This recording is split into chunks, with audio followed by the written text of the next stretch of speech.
For the first time ever, I am thrilled to say we have an official sponsor for the Dirt Talk podcast, and that's Ariat. I've worn Ariat boots on every job site I've visited over the years, traveling in them across 5 continents. More importantly, I have yet to find a single project where working folks, unlike me, are not wearing Ariat boots and workwear in every condition imaginable. And there's really good reason for that, and that's because it's phenomenal stuff. And the more I've learned about Ariat and the company, the more I've loved their brand. So with this, Ariat is offering any Dirt Talk listener 10% off their next Ariat order at ariat.com/dirttalk. That's 10% off boots, jeans, and workwear at ariat.com/dirttalk or at the link in this episode's description. With that, let's get to the show. I respect what Shay's done because he's just gone all in on it. Right. But he didn't go all in on it to begin with. He started with, one machine and then got another machine and then got another machine. And as he saw the benefits, he's just converted.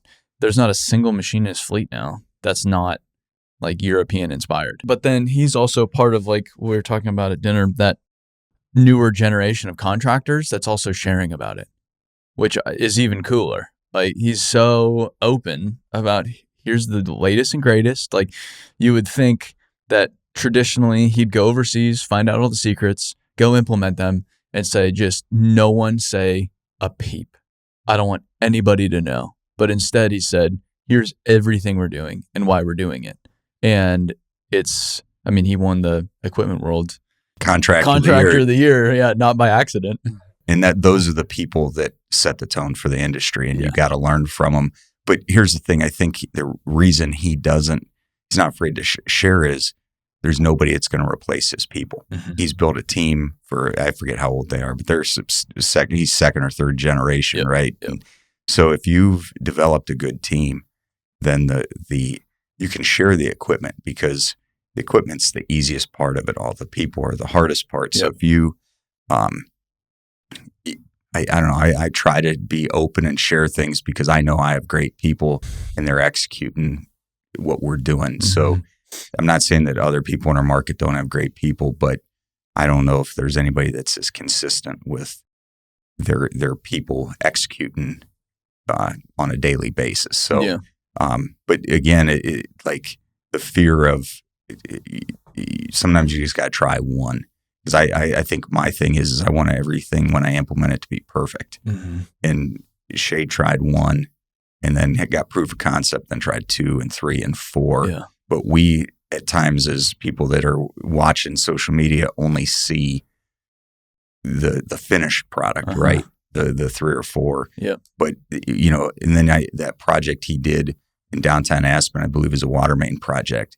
So what was neat about that is we were doing a very intrusive water main project in our downtown, and watching him do that and saying, hey, instead of doing one shutdown, we're going to do 10 shutdowns. Just do it all at once. Yeah. We didn't fully execute that, but it did change our mindset and made us more open. Sure. And we did some things at night and differently. So when we share these things, it does have an impact. Mm-hmm. And we were able to take the Bachtel version of that, and implement it. So that's neat when everybody's sharing like that. Yeah. I think the equipment thing too, it like you were saying with software, it requires cultural change as well. Like if you were to just get tilt rotators on everything, it's not as simple as just giving your people tilt rotators and expecting them to now be more efficient. Like it takes time, and you've got to warm them up to it, and they're going to be worse at digging with it because they've never used it before, which is frustrating because it's like, why be worse when I can just use a bucket? Correct. And know what I need to be doing when I need to be doing it. But it's about, managing that change, building it into the culture. Like something he's had to teach his people is like one of the most obvious things in Europe is how many work tools they have and how frequently they're switching. I mean, it's every few minutes. Different tool, whether they're doing pipe, whether they're doing excavation, a little less with excavations, a little bit more consistent. Demolition for sure, just nonstop. I mean, they'll switch hundreds of times a day, which is unheard of here. but having to like teach his people on it's okay to switch tools and you're better off switching more frequently. But if you're switching tools, you need to be mindful of where you're putting them. So they have to be close to you. So you're not tramming back and forth or messing stuff up or whatever it is. And then you have to know how to apply each tool for what specific application. And it's like this, like you could be a world-class operator, but all these work tools, it's a different skill set that you have to learn. And that's the stuff that I don't think about. It's like, oh yeah. I think same thing's true with like GPS. We've had it since 2016 and we did okay with it. And we learned like 3 basic functions and it got us by. It was better than staking, but you're investing all that and we saw an ROI. But when we took it in-house and we had Joe, our GPS manager, he came from the field and he showed a passion for it. And then you allow him to learn and grow. And that took time and money, so we're a small company. So you got to wear a lot of hats in that, but we let him go geek out in the corner and learn how to build models. And we bought him the best, the guy that wrote Trimble Business Center started a separate company. And we bought him a subscription to that. I see. And he's got access to that. Yeah. Well, then he's got that passion and he teaches one foreman that. And then that foreman, takes something to the next level. So now we're topoing, we're staking, we're doing offsets, and it just keeps breeding through the whole organization. But it's time and money, right? Sure. So yeah, we that's how. So you have your we just had last week, we had 0 degree weather, negatives. So we took 2 days and trained and our GPS training was back to the basics. So just so that we don't make mistakes. So we gave everybody the basics, and then Joe's got 2 more courses, which what he does is he takes content from different places and he actually puts it into the BuildWit app. Yeah.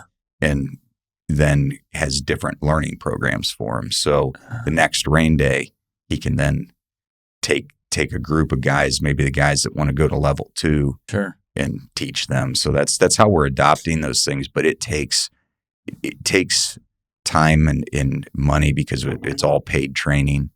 It's those sort of things. And then you got to have the guys like Joe that are so passionate, or some of our other foremen that then they're on their weekend when they got a little quiet time, they're Googling something or YouTubing something and even getting better at their craft. So. I feel like though there's a lot of those people. You just need to foster it, because I've been at companies where it's like I want to add more value and I don't want to be paid for it. I just want to contribute. I just want to make it better. And it's pretty quickly shut down. Which is the most demoralizing thing in the world, with no good answer. It's just shut up and do your job.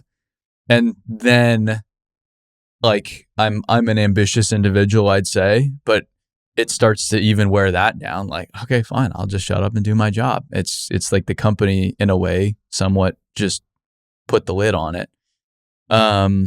Whereas if you can find those people and those opportunities, and like the embers are there, but you just got to like breathe some oxygen on it and put some more kindling on it. It's pretty cool what that can become. It's amazing. It's fun. That's where at this point in my age where I get the joy. Yeah. It brings joy. But here's the thing is sometimes we get caught up into, well, is that going to screw up our process or procedure? Does that, and you have to get it as a leader, you got to get out of their way, I guess, and try to foster it within the confines of, hey guys, it's good that we're learning this, but we got to make it repeatable. Yeah. So it's giving them that room to grow and run with it, but then giving them a few boundaries to help so that when they bring it back, they can teach it, that it's repeatable. Because if it's not repeatable, then it doesn't have as much value to the company. So it's finding that sweet spot of doing that. Sure. It's interesting too. You said talking or teaching the basics again, like brushing up on it. We've run into like, I don't know, maybe the most frequent criticism we've had on our training videos is that it's too basic. but that criticism is usually offered up by someone not in the field. And I'm always confused by it because I feel like the basics are what's lacking the most in a lot of ways, especially with GPS and technology. It is like crazy how the basics are just not at all involved. Like I think when I'm talking with people on the outside and I say, listen, you see that machine you drive? Have you driven by a machine lately? Yeah. You don't need a license to run that. I need a license to run a forklift in a warehouse, small forklift in a warehouse, but I don't need a license to drive that 30-ton excavator that's right next to your house. And they think I'm joking. It's like, no, I'm not joking. I had 5 different construction jobs. I was never once taught the basics. Ever. So you're just picking up what is happening around you and what the other people are doing, but there's no guarantee that that's the right way to do it. Right. And probably it's not, because they picked it up from their dad or their original foreman or whoever it was. And maybe it is the right way because it is informed by experience.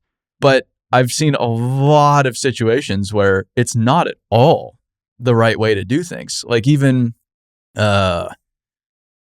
like an example I got to go out to Caterpillar's training facility at one point when they were still friendly and invited us out. Now they don't do that, but we got to spend a day with their trainers. It was super informative, and they were talking about ripping and how the angle of your shank makes a huge difference. And you don't want your shank perpendicular to the ground. You want it at a slight angle so that the material is rolling off it in a sense. It's a lot more effective when it's at a slight angle. So as your material's running into it, it's not at that perpendicular angle, getting all that force against it. It's just a little bit less. And that's just a simple thing. I'm like, I'd never learned that. I didn't know. I'm not a dozer hand, but I'll go out and see a lot of ripping. Very rarely do I see it done that way. Right. Exactly. Yep. So like they're ripping and it's fine, but it's not. And once they said that, it's like, oh, of course that's the correct way to do it. Like that's physics. But then I very rarely see it out in practice. Yeah. Because no one's taught how to do ripping correctly. They're just, you put the shank in the ground. Yeah. And just drag it across. More power. More power. More power. That's exactly. it. Just put more power to it. Exactly. But I got a couple examples here. So I grew up, my dad worked for the water department. Okay. So he was a field guy, worked his way up to be the manager. He ran all the crews, new construction. So I was going on jobs with him at 5, 15 and that. And then I started working for excavators. So I know water main pretty well. So I was taught how to lay water main. I taught Keith, my operations manager. He taught his brother, so on and so forth. Right. So we get this big job in 19. It's the biggest job we ever have. It's over $2 million right down this busy road. And we are just kicking butt on it. The guys are doing good. We're growing all these things. And we get and we were testing as we went. We got to the last run and we had failures. And that was year 19, very few failures. So we thought maybe that we dropped the pipe or out of round, but we had just slipped gaskets, not going well. So I became obsessed with what are we doing wrong in that. So we brought in the pipe supplier, McWane Ductile, and they put a class on for our whole team. And so we really were doing things right. Sure. I think that maybe we combination, maybe there was a little bit off with the pipe, but maybe we were just pushing it home wrong or whatever. But they said, hey, if you're concerned about it, you got a paper clip. And I was like, yeah. So we unfold a paper clip. You take a paper clip and run it around the gasket, you can feel when it's rolled. So usually what it is you roll the bottom of the gasket. Nice. So here I am. I've taught at this point 30 to 40 guys how to lay water main, but I didn't know anything about this paper clip. Sure. So a 10-cent paper clip, everybody has to carry a paper clip now, every pipe layer. But the thing is then this is what's neat is like Chris, our foreman for the water mains, he's like, there's got to be a better way. So he went to Home Depot and there is actually like a kind of like a machinist type tool. Yep. And now those guys carry that in their, we have vests that they got to carry certain tools in and they do that. So something that basic probably the two bells we had to dig up probably cost us $5,000, and a paper clip could have saved us on these two bells. So something that basic is what we're trying to teach and pass on. But here's the thing: is you have to be consistent. So you have to build a laborer that does that every time. Yeah. Well, I just laid 10,000 feet and passed every time, and then they forgetting the paper clip. Sure. So it's that basic that you have to go back to. And you were talking about like the basics. We actually have I think it was like 2015, 16. Keith and one of our foremen sat down and said, "What do we do every day that has nothing to do with like the technical aspects, but that you have to do?" So they wrote a 1-page checklist for if you're starting at the shop, what you have to do, what you have to do in the field one day, what you do at the end of the day in the field, and what you do at the end of the day in the shop. And that we teach every year to everybody. And we've not had a lot of turnover, so it's getting pretty redundant. But we found that if we just do those basics right every day, they'll be powerful. And then we took, it was neat, not at my prompting, is the one foreman was like, he grabs his phone and he had his laborer film him doing every procedure. And now that's in the BuildWit app. Nice. And so then every new hire, before they leave our office, watches those videos, and then we retrain on it. So that Huge. basic, and it's nothing earth shattering. It is very, when I pull up to a job, I want to know where to park, so that I don't. I've had too many trucks backed into because you park at the end of somebody's driveway, or you do. It's that minute. So if we can teach people to have that much awareness, it avoids like all the low hanging fruit. And we still have the problems, but it does minimize that. And we found that our customers start to notice that they have less complaints when we're on the job and that sort of thing. So those basics, lining the equipment up, the fuel and grease properly, all of it matters. And that's something I think that's a characteristic, and it's not a secret thing, a characteristic with any top performing team. The details, the basics are just dialed in every single time. Like we've had the fortune of getting to know some special operations guys. That's the first thing they'll talk about is the smallest little details. You cannot let any of those slip. Yep. They are absolutely professional at just the small details, repetition, just nonstop.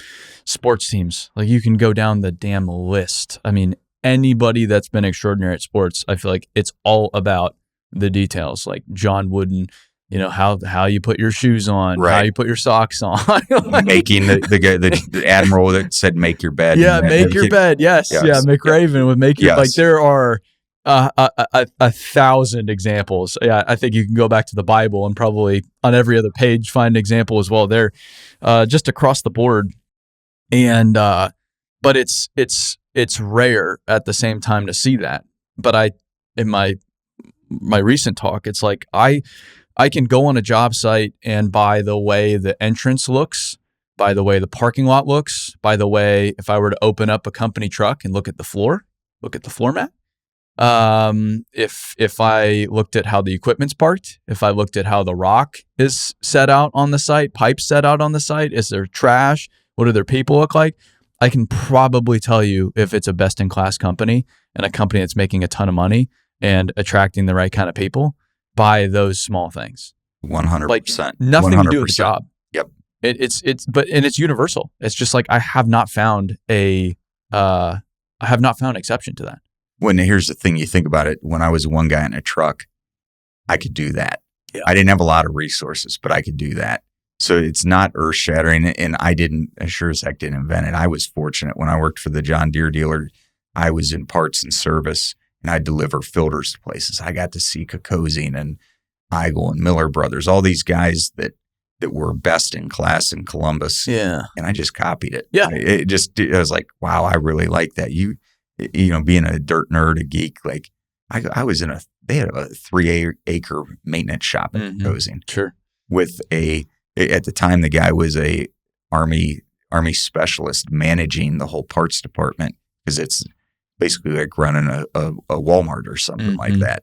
So even when I was the one guy in the truck, and our shop, literally my aunt and uncle let me park my truck there. It was a chicken coop, and it had, the cones were neatly stacked. It was, it had a couple shovels and a wheelbarrow. It was nothing fancy, but even then we did it. And as we moved to different facilities, we didn't always have the best stuff, but we were organized and neat. And I can remember one of my estimators that's retired now, we did not have a fancy shop. We interviewed in the front seat of my truck, but he saw how our 10,000 square feet of gravel was organized. He's like, I think I want to do this. And this was a veteran guy that had been around. So it's that organization that people appreciate it. It matters. That's huge. Yeah. I mean, shoveling tracks, sweeping out machines, trashing machines. It's just, you can go down the list. It's also, on this note too, it's interesting. I'm reading a book right now on, this guy studied mega projects, and he's basically studied why almost every mega project ever has gone way over budget and way over schedule. They just blow the budget and schedule just completely out of the water almost every single time. And so it's like, why is that? And one of the things he talks about is it's called uniqueness bias, and how everybody thinks that their project or situation is unique, but it's not really, right, in the grand scheme of things. Yeah. And so instead of just trying to reinvent things or try to make up a whole new set of rules, just apply what's worked. Apply what others have done in this situation that's been effective. Just do that. That's far, far, far more consistent than trying to reinvent stuff. Like even estimating a project, his whole argument is like, they try to just make stuff up based on what could happen with this project. But it's like, just use previous projects, use those rates or whatever you achieved there. That's going to get you far closer than trying to take these educated guesses, just because there's too many variables. Like it's impossible to account for all the variables and for which variables are going to work in your favor versus which aren't. And there's just too much. And I think that's part of the problem with companies, with construction operations, is everybody thinks they're special. They all think they're a unique snowflake. Well, that wouldn't work here because we're in Ohio, or that wouldn't work with us because we're a smaller contractor. You know, they all the it's like, this is a universal principle: being orderly and organized, creating SOPs, training people on the SOPs, on the basics. That applies anywhere. But here's the thing, because I don't want to sit here and we are very good, but we're not perfect, and we're humans. They get weary and tired. Yep. So that's why you have to go back and retrain, because we constantly need to be reinvigorated, and it's New Year, like people do their New Year's resolutions. I'm not saying that so much as just you gotta just reinvigorate the team and re-explain why we do things. We say a lot of whys. Sometimes in the heat of the battle, you can't say whys. So at some point, you need to explain why we're that way. Yeah. It can't just be, well, Matt's anal. We know he's a neat freak. Sure. So that's why we do things. We got to, and then whenever we have a win, or when a customer says, you guys are different and thank you, we got to make sure the team knows that. Yeah. Because it gets tiring. It gets tiring moving the concrete guys' forms for them all the time. Yeah. Right? That's not their job. We're not getting paid extra to do it. But we know that if we don't play nice on these sites and be helpful, we end up getting the worst pain. Sure. But it's easy for me, who's more in the office now than the field, to say, guys, you got to do that. They're the ones having to eat somebody else's crap every day. Yeah. So you have to, so we got to just remind them, like, it is being noticed. We're not always the low bidder when we do a lot of negotiated bid. We're not always the low bidder, but all these little things that you do actually do matter, and they're getting noticed. So please keep doing them. Yeah. And even when it's not tough, it's just really monotonous. Yes. Like, when it comes to sharing the stuff on social media, that's the stuff you don't share, because it's the same shit every single day, whether it's cold, hot, wet, same thing. But that's the magic in it too, is if you can, like, I'm young. We have a young team, and this is something I'm working on to this day, is really explaining like why it's important to have some sense of order. Like if you don't have some sense of, if you go back to your house and it's a fucking disaster, total chaos, that chaos, like that goes everywhere with you. And it makes you so much less effective. It wears you down over time. There's a cost to that. So yes, there's a cost to being orderly, to cleaning up after yourself. Yes, it's not fun. Yes, it's monotonous because you're making dishes every day. You're making laundry every day. It's a nonstop endeavor, but you're eliminating that chaos so that, wow, I actually do, like, I have made my bed. I do have something in order. I can affect something.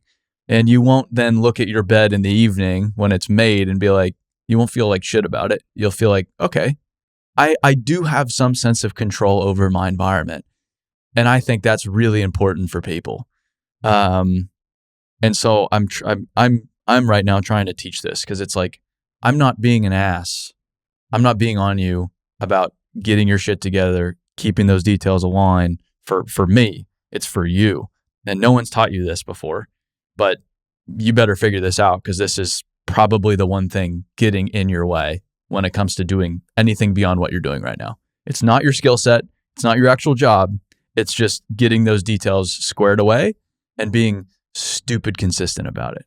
And I think, like, what people don't realize too is the consistency is really important, because that builds trust with those around you. And I like being very consistent, because people know exactly what to expect with me. And if they ask me to do something, it will get done.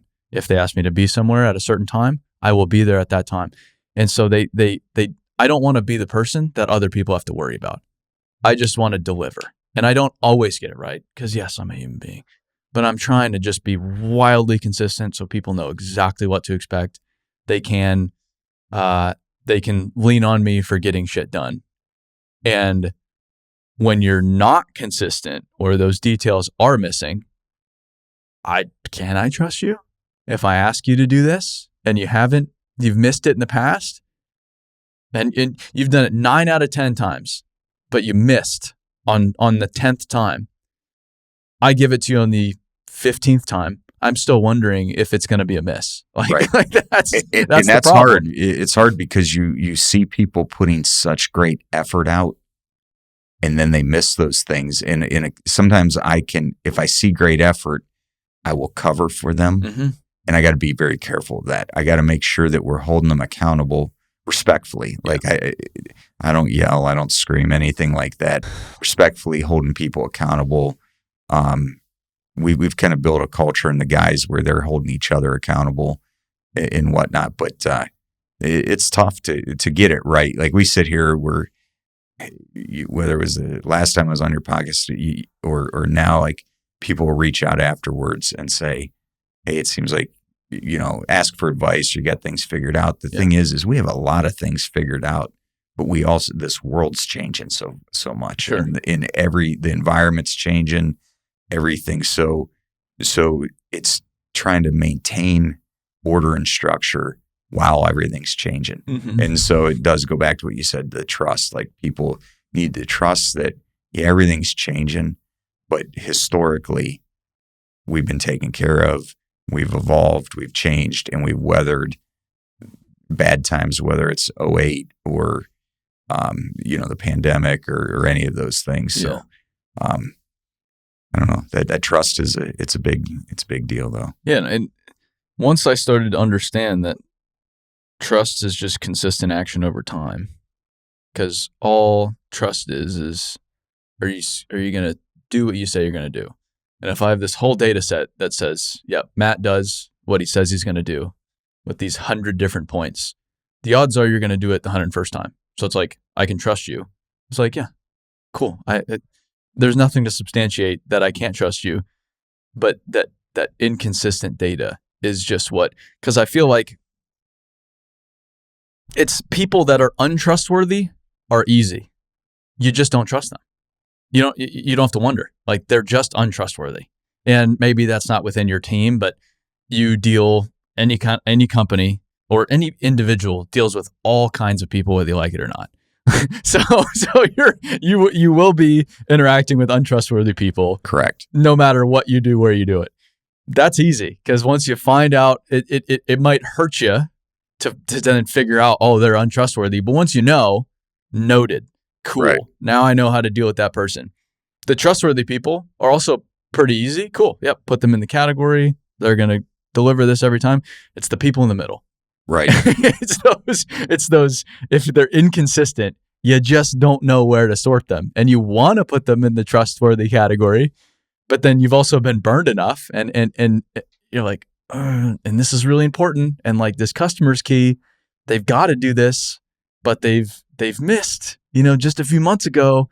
And if they miss on this, it really sets us, and you start to play those games, and it erodes it across the board. And here's the thing is that there are trustworthy people that, especially when you're talking about employees, that have something go astray in their home. Sure. And then they will get off track. Uh-huh. And then as the leader, or the manager, you have to figure out, is this permanent, or is this something that is just something we can help them and coach them through? Yeah. And so they may, I hate to say that they break the trust. It's more that you can see them not act, their behavior's not the norm. And you gotta go beside them and talk to them about it and see what's going on. And that's easier said than done sometimes. Or unfortunately, we're not good especially men aren't good at raising their hand and saying, I need help. Uh-huh. So then they'll dig themselves into a hole. Or noticing that somebody needs help as well. Yeah, exactly. And then you, as the leader, you're going, and this is just not going the way it used to go. And then you have to either dig in mm-hmm. or move on. And it's just, you pour so much. You pour time and money into people, but if you care about them, you pour your heart into them too. Yeah. So you got to really make sure that you're being aware of that. And now we're teaching our foremen to be aware of that, so that when they see somebody that isn't performing like they used to, there's usually a reason for it. Sure. And even down to, we got a lot of young guys, so you got a lot of girlfriends coming and going and different things like that. And just even a breakup will affect a guy for a couple of days. So you got to make sure that you're aware of that and making sure they're being safe and they got their head in the game. So. Yeah. And that's nonstop too. Yeah. Cause I was fatal flaw in what I was just saying with trustworthy versus untrustworthy is that's assuming everybody's within a constant state, which is completely incorrect. But yeah, it's a death in the family. It's a breakup. It's a divorce. It's alcoholism. It's sickness. Yeah. Sudden heart attack, mm-hmm. Something chronic, something sudden. There's car accident, there's 1,000 different things that can happen that can just wildly disrupt your life. And then you still have to go to work and perform. I'm actually in awe of people, how resilient they are. Yeah. Because as the owner, I may be more privy than maybe one of our foremen, right? Because they have to come to me and ask for time off. So they've kind of given me the full story. Yeah. And I always encourage them. I say, this is your private business, but everybody here cares. So I would, if you're comfortable and you trust that you can share this with your team, then they can help you more. Mm-hmm. And that's something that we're really trying to encourage people to do. But I don't know. It's that people are resilient, and that's encouraging. Yeah. We get a lot of negative stuff in social media, and we just got over the presidential campaigns and all that stuff. But man, I think the one thing I've learned and it kind of gives me my hope and energy is that there's a lot of good people out there that are willing to learn and grow and work together. And if you can cultivate those people in your life, whether it's at your company or through what you're doing with the Dirt World Summit, and you're cultivating a lot of people that care about the industry, and that you can surround yourself like that. Man, it makes all the BS you deal with fun. It makes it way better. Yeah. And I've written about this a lot. I really enjoy the people I work with. Yeah. Which is a kick-ass feeling.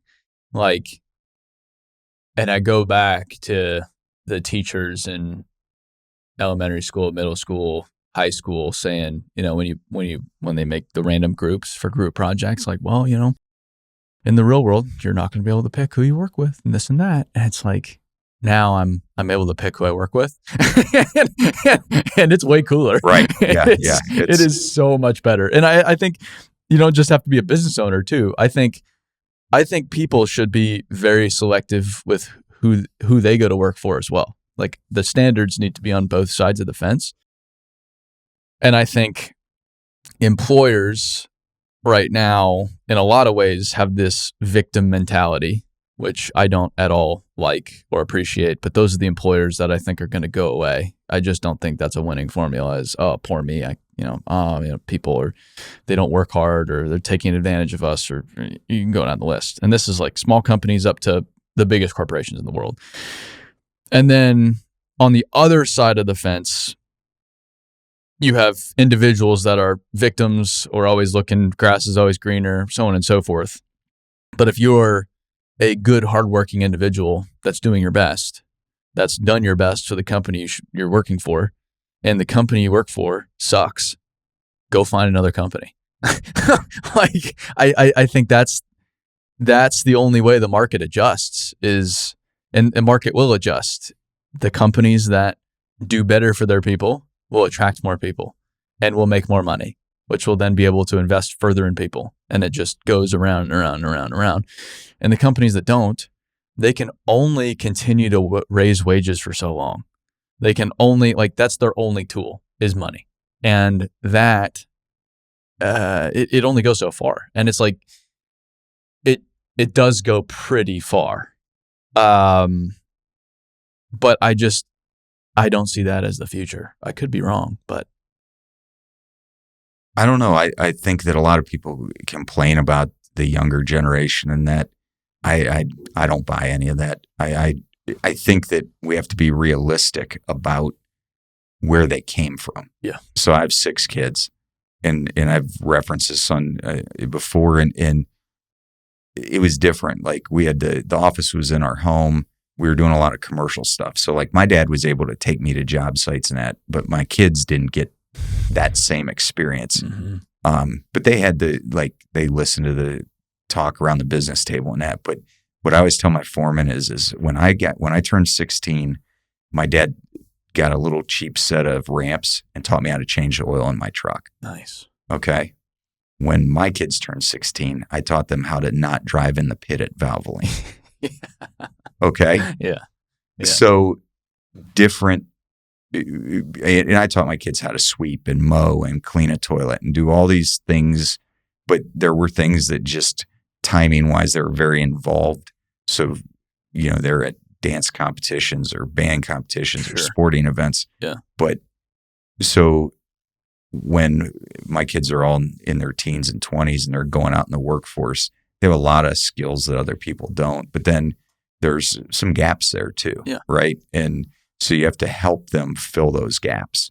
My one son went to college for 2 years, and he came to us and said, "Hey, I want to get in the trades." And I said, "Okay, what about Bachtel Excavating?" And he gave me some great reasons why he didn't want to go down that path. And I agreed with him.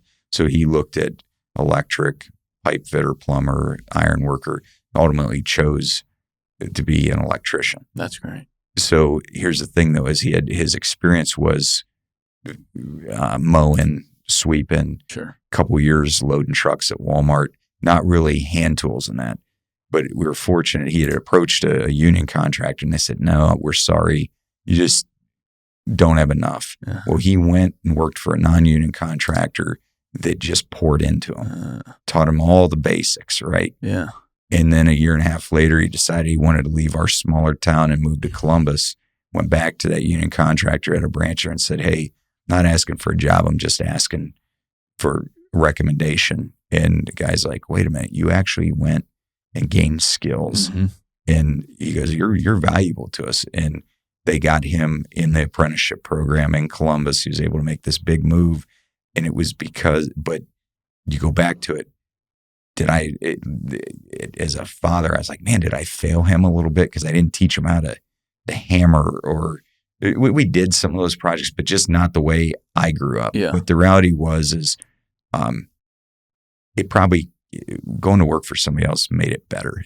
Dad's not trying to teach you, and he learned those skills. So I guess as leaders of construction companies, we have to remember that story that, these kids didn't necessarily, they're so involved in activities, mm-hmm. right? Like 5-7 days a week. I mean, that's a whole business unto itself.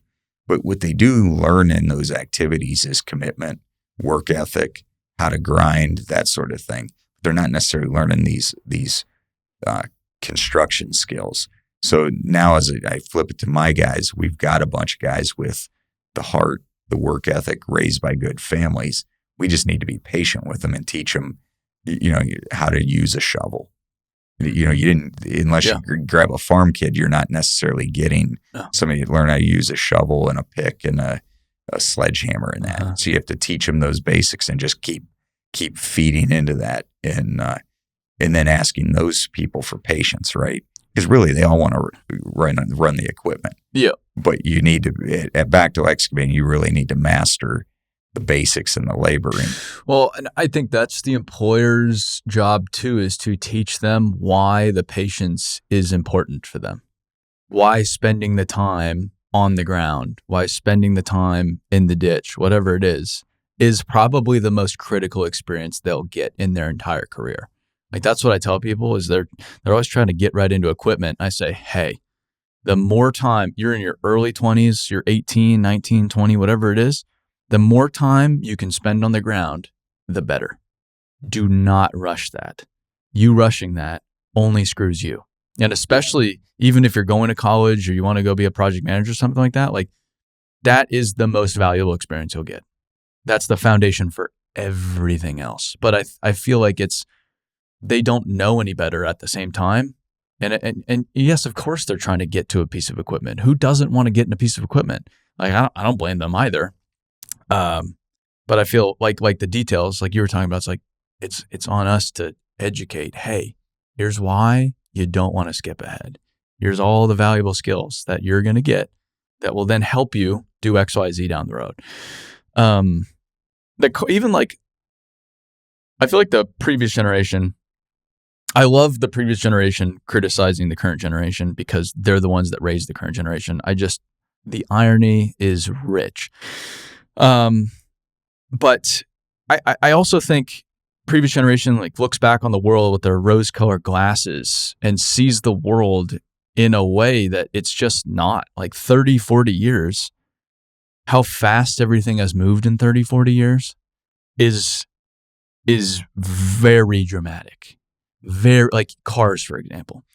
People don't really work on their cars anymore. Why? Because they're just complicated.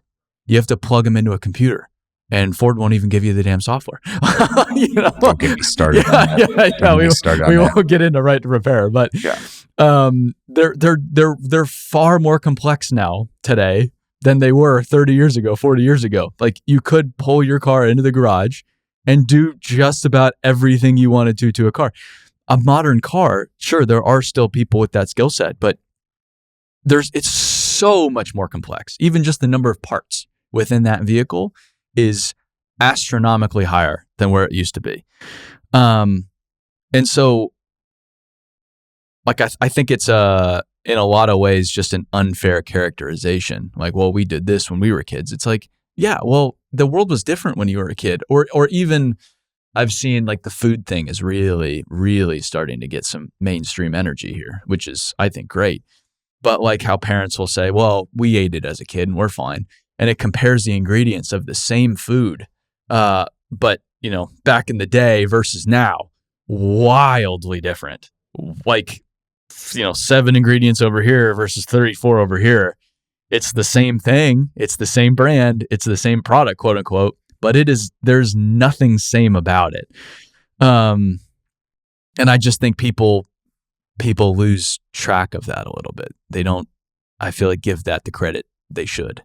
I agree with you 100% because you can get into that mindset of things just aren't as good as they used to be, or they aren't. And I really try to I'm a realist, but try to stay positive at the same time. And my wife and I, when we're trying to blow off steam, watch a lot of documentaries and stuff. And all you got to do is watch like a documentary from the 80s about like, I don't know, the mob or drug cartels or whatever. Sure. And you're like, that era we romanticized was pretty rough, you know? Yeah. You know, it was really kind of rough. So I get that. But, you know, I think, you know, as a leader, you gotta try to stay positive and stay while being realistic. Things do change.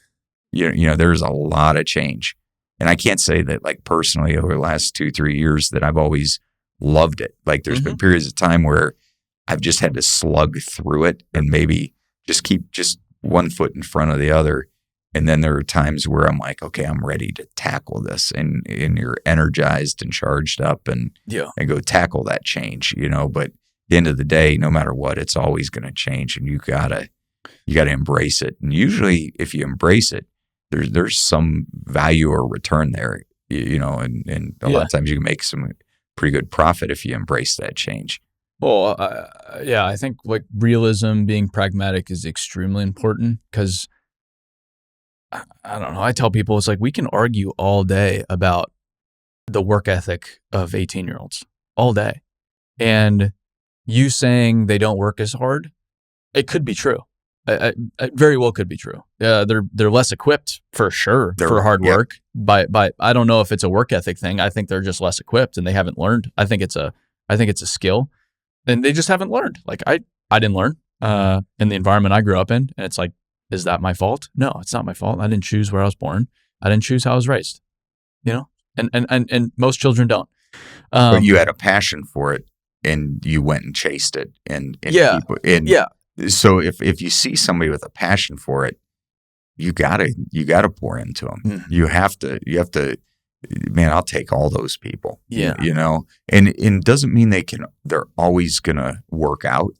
Sometimes maybe you're there to guide them and help them for a year or two. They produce effort and help your company. Sometimes they move on too, you know. So you just have to. Early on, we were like we hoped or wished everybody would stay forever.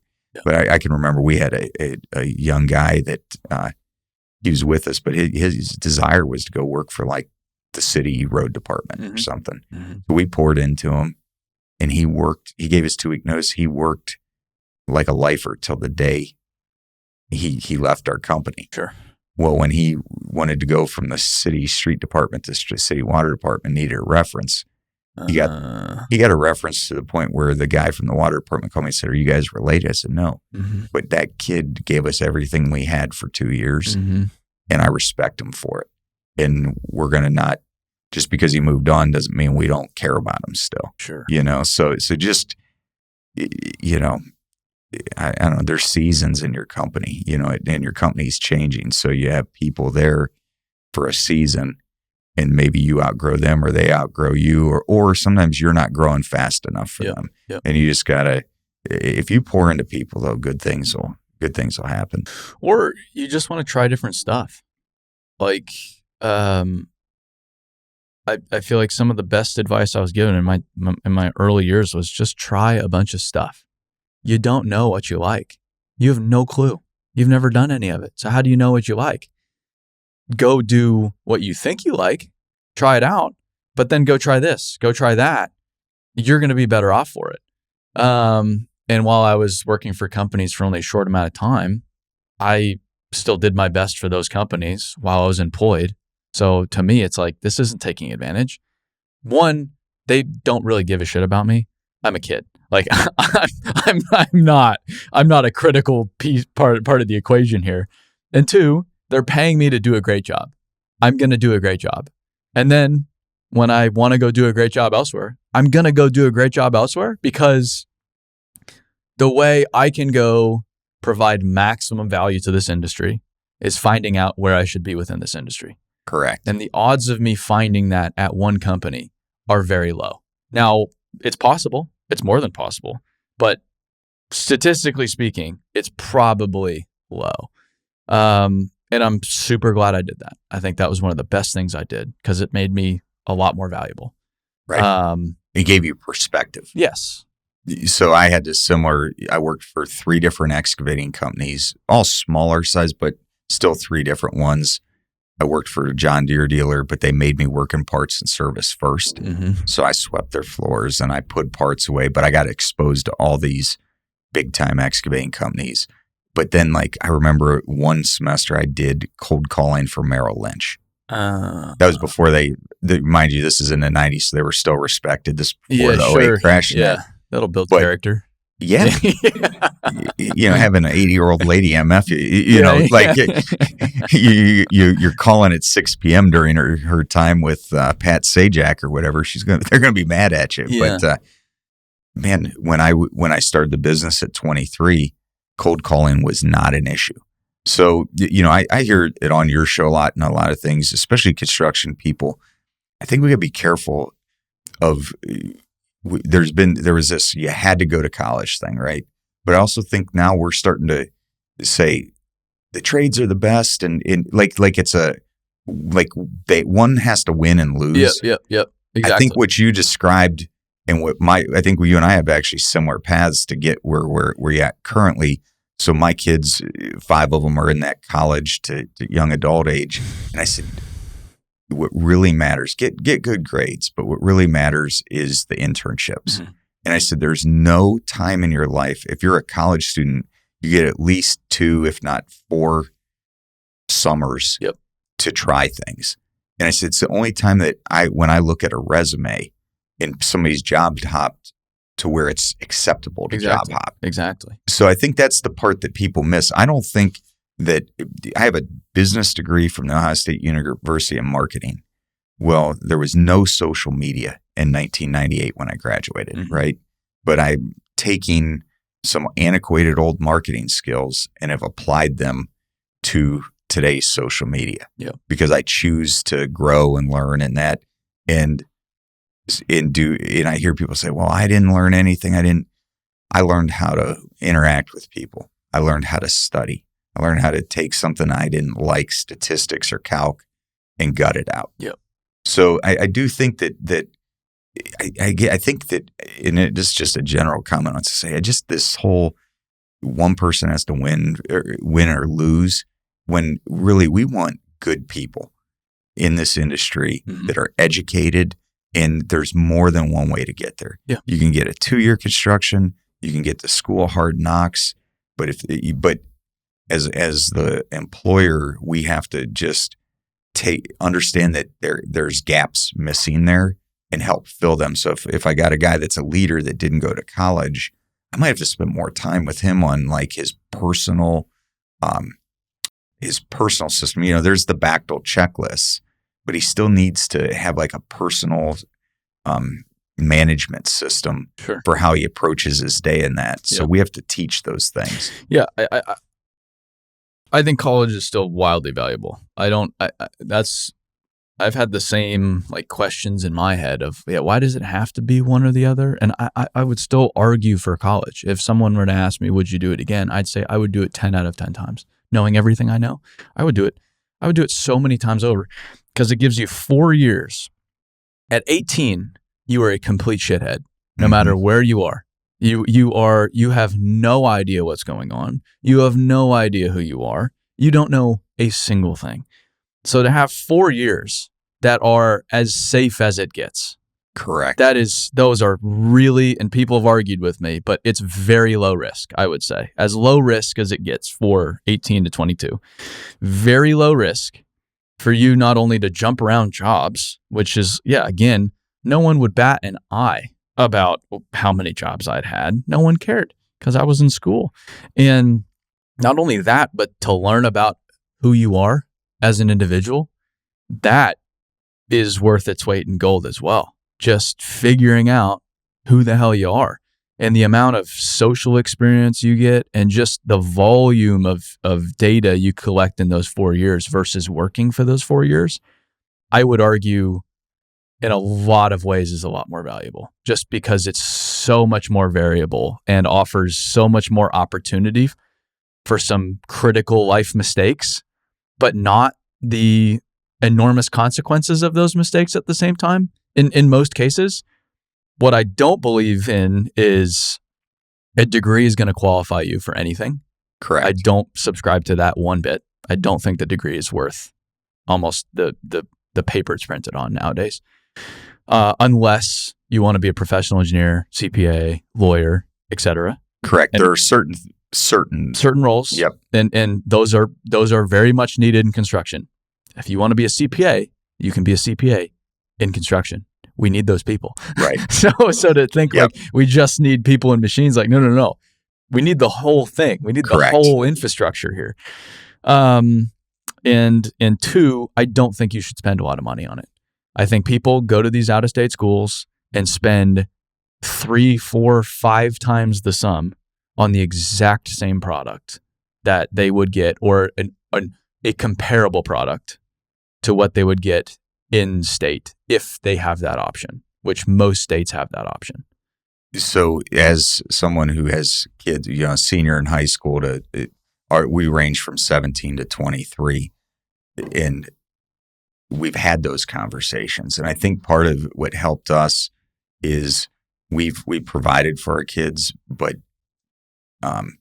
maybe a safe, reliable car, paid their insurance, gave them a chunk of money, but they were on the hook for a lot of their college. Yeah. So that made them more educated consumers. Sure. And they had to get creative. So if one wanted to go out of state, like her one daughter, she was an RA. She did all these things to minimize it. But man, and I'm a proud dad of all these kids, but like when I see what that experience led to, it led to internships and doing these different things. Yeah. If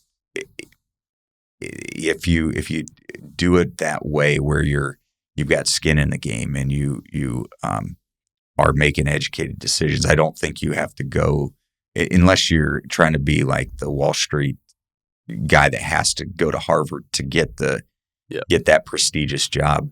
I think it's about the internships, your experiences, all those things. And even, two of my daughters worked at the local bar and grill, right? Mm-hmm. To pay for college. Sure. So they did the internships at the accounting firms and the prestigious, Berkshire Hathaway companies and all that. But then they had to work at places where there's some humility. Sure. And this local bar and grill is like the place where the judge is having lunch and the guy he sentenced for the 4th DUI is having lunch with him. But you learn how to interact with people. Uh-huh. You learn how to, so it doesn't have to always be prestigious. No. You just got to be moving forward. I referenced my one son, the electric apprentice. I remember him saying, "Hey, Dad, the one guy at Walmart's just not a nice guy to people. But I figured out that if I ask about his kids, he's really kind to me." Yeah. Kids are a very safe topic with most people. But nobody would interact with them. Yeah. So he was able to have a better day at work because he wasn't trying to get anything out of it or manipulate the guy. He genuinely cares about people. And so you learn these soft skills while doing some of these menial things. Sure. So as an employer, when I have to put now, I'm a dad, but I'm also interviewing 20, 19, and 20 somethings. I think our industry is so quick to say no. Okay, so you worked at Walmart, you worked in a restaurant. If I see that they were at that same job for 2 years, mm-hmm. I can take a chance on them. Sure.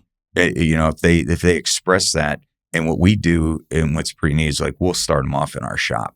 So you'll take a guy, and our shop has not had a permanent person working or cleaning in it because after about 3 weeks or 6 months, you're like, this kid's too good to be be in here. But it's a proving ground. A proving ground. You know, did they run parts? Did they clean? Are they reliable? All those things. So I think that, you know, I don't know if it's good enough. It's what we're building's got to be good enough for my children to come to. Sure. And I'm recruiting other parents' kids, so I got to make sure it's safe, that it's a good, healthy environment for them to learn. And I think I've just been lucky to be in this sweet spot where our growth and the timing of it is as my kids are doing the same thing. It is interesting timing, right? Yeah, right. Yeah. So it gives me perspective, and we have, I think, out of 17 field guys, 10 under 30. Wow. 2 of our foremen are been with us since the start. So it just seeing these guys grow up and have kids, and I mean it's that's the fun part of this business. Well, and you're almost taking, like, the way I started to put in my mind is like, you're taking kids and you're making adults out of them. The more you can do that, the more fulfilling it is, I think. Yeah. And it's very difficult and a lot easier said than done. Yeah. I can't tell you, we have, you know, everybody starts off running a Bobcat, right? Or a skid steer loader, right? Yeah. So we have every skid steer loader has its own utility trailer. And I replace at least 2 fenders per trailer per year. Sure. Which to the point where my mechanic had these like mega fenders built just so they can't ruin them. But like, I could be a jerk, and every time one gets dinged, just lose my mind. Mm-hmm. But we number one, we need to do a better job of teaching, or we need to teach them to have a spotter if they're not comfortable backing onto this trailer or pulling off of it.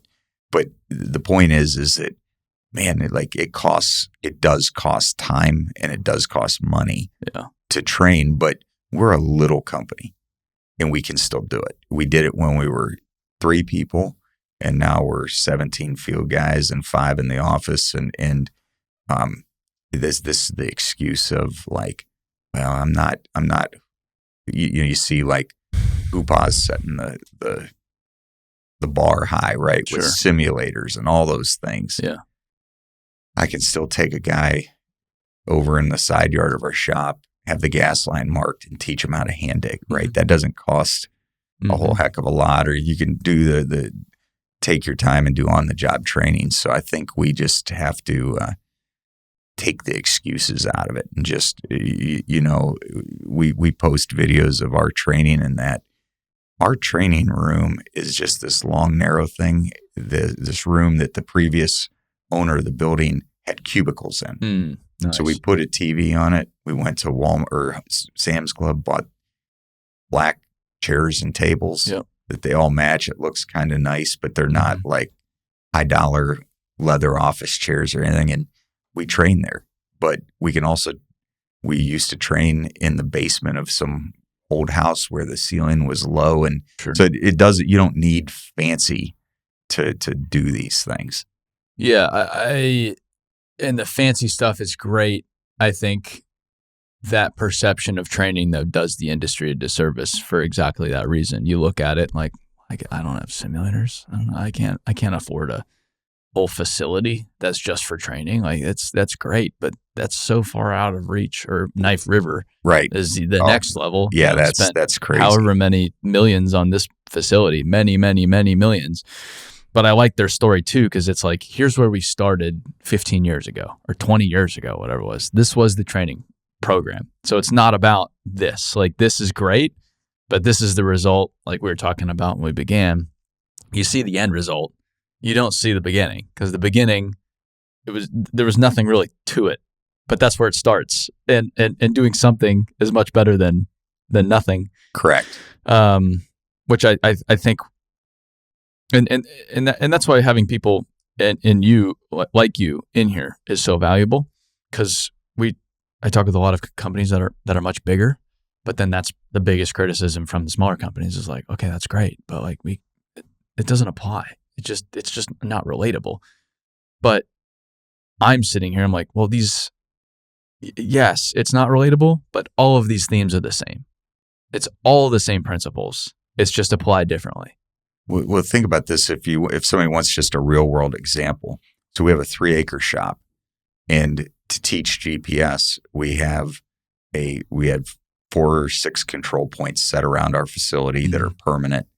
And in any day or time, you could go teach somebody how to set control.